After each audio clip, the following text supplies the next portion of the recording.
ঋণখেলাপি দ্বৈত নাগরিকত্ব নিয়ে তথ্য গোপনের প্রমাণ পেলে ভোটের পরও ব্যবস্থা নেবে নির্বাচন কমিশন।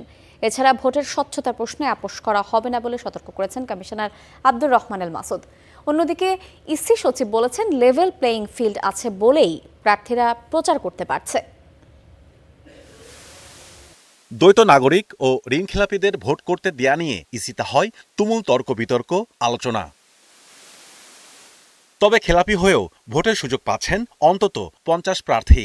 এর মধ্যে মনোনয়নপত্র জমার আগেই আদালতের স্থগিতাদেশ নিয়েছেন অন্তত 30 জন। দ্বৈত নাগরিকত্ব প্রশ্নেও নমনীয়তায় অভিযুক্ত ইসি। তবে এইসব অভিযোগ নাকচ করে কমিশন বলছে, প্রার্থী বাছাই হয়েছে স্বচ্ছতার সঙ্গেই। ঋণখেলাপি, দ্বৈত নাগরিকত্ব সহ তথ্য গোপনে ভোটের পরও ব্যবস্থা নেবে ইসি। ব্যক্তিগতভাবে যদি ঋণ না দিয়ে থাকে, শুধুমাত্র অন্যের ঋণের উনি গ্যারান্টর হয়, তাহলে সেই গ্যারান্টর নির্বাচন করতে কোনো বাধা নেই। কেউ যদি ঋণ খেলাপি বা অন্য কোনো অযোগ্যতা থাকা সত্ত্বেও নির্বাচনে পাশ করে যায়, তাহলে নির্বাচনের পরে নির্বাচন কমিশন স্বউদ্যোগে অথবা কোনো সংবাদের ভিত্তিতে তার বিরুদ্ধে ব্যবস্থা গ্রহণ করতে পারবে। হ্যাঁ, যদি এরকম হয় অবশ্যই করব। ভোটের স্বচ্ছতা নিয়ে কোনো আপোষ নয় জানিয়ে তিনি বলেন, এখনও নির্বাচনী পরিবেশ ঠিকঠাক আছে।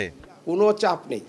আমরা অত্যন্ত স্বাধীনভাবে আমাদের উপর যে সাংবিধানিক দায়িত্ব, সঠিক, সুন্দর এবং একটা ভালো নির্বাচন করার জন্য যে সমস্ত পদক্ষেপ নেওয়া দরকার, আমরা সেই পদক্ষেপগুলো নিচ্ছি।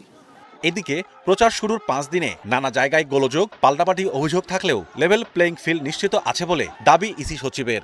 ব্যক্তি পর্যায়ে আমি যদি বিদেশে থেকে আচরণবিধি লঙ্ঘন করি, আমি একজনের পক্ষে প্রচারণা করলাম, সেটা তো প্রচারণাটা একটা জিনিস আর আচরণবিধি ভঙ্গ করা একটা জিনিস। যে আচরণবিধির ভঙ্গটা হচ্ছে ব্যক্তির পর্যায়ে। লেভেল প্লেইং ফিল্ড আছে বলেই তো আপনারা কি বলে অভিযোগ করতে পারছেন, আপনারা প্রচারণা করতে পারছেন। যদি না থাকতো এটা কি হতো? পাশাপাশি দেশের ভেতরে 3 ক্যাটাগরির ভোটারদের জন্য পোস্টাল ব্যালট পাঠানো শুরু হয়েছে বলে জানান ইসি সচিব। একটা সরকারি চাকরিজীবী, একটা যারা আপনার ভোট ব্যবস্থার সাথে জড়িত আছেন তারা, আর যারা আইনি হেফাজতে আছেন, এদের ব্যালট আজকে থেকে ডিস্ট্রিবিউশন শুরু হয়েছে। Mahmudul Hasan, star news, Dhaka. নির্বাচন কমিশনে গিয়ে দেশের নানা জায়গায় জামায়াতের নারী কর্মীদের হেনস্থা এবং এমপিওভুক্ত শিক্ষকদের নির্বাচনী কাজে অংশ নিতে বাধা দেওয়া হচ্ছে বলে অভিযোগ করেছে জামায়াত। একই সঙ্গে মাঠ পর্যায়ে ম্যাজিস্ট্রেটদের পক্ষ থেকেও দলীয় কর্মীদের নানা ধরনের প্রতিবন্ধকতার মুখে পড়তে হচ্ছে বলেও ইসিকে জানিয়েছেন তারা। নির্বাচনের স্বচ্ছতা এবং নিরপেক্ষতা নিশ্চিতে সব ভোট কেন্দ্রে সিসিটিভি ক্যামেরা স্থাপনের দাবির কথাও ইসিকে জানিয়েছেন জামায়াত প্রতিনিধিরা।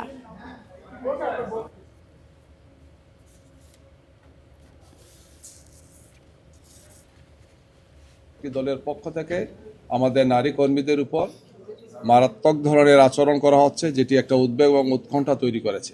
আমরা ইসিকে বলেছি, নির্বাচন কমিশনকে আমরা অনুরোধ জানিয়েছি এই ব্যাপারে ওনারা যাতে প্রয়োজনীয় পদক্ষেপ, রিটার্নিং অফিসার, আইন শৃঙ্খলা বাহিনী সহ যারা আছেন মাঠে কাজ করে, তারা যাতে সেই ভূমিকা পালন করে। আমরা সবগুলো সেন্টারে চাই সিসি ক্যামেরা স্থাপন করা হোক, যাতে কোনো ধরনের কোনো অনাকাঙ্ক্ষিত, অপ্রত্যাশিত বা এই ধরনের সন্ত্রাসী কোনো কার্যক্রম যাতে কেউ করতে না পারেন। একটি সুন্দর নিরাপদ নির্বাচনে যাতে আমাদের দেশের মানুষ অংশগ্রহণ করতে পারে।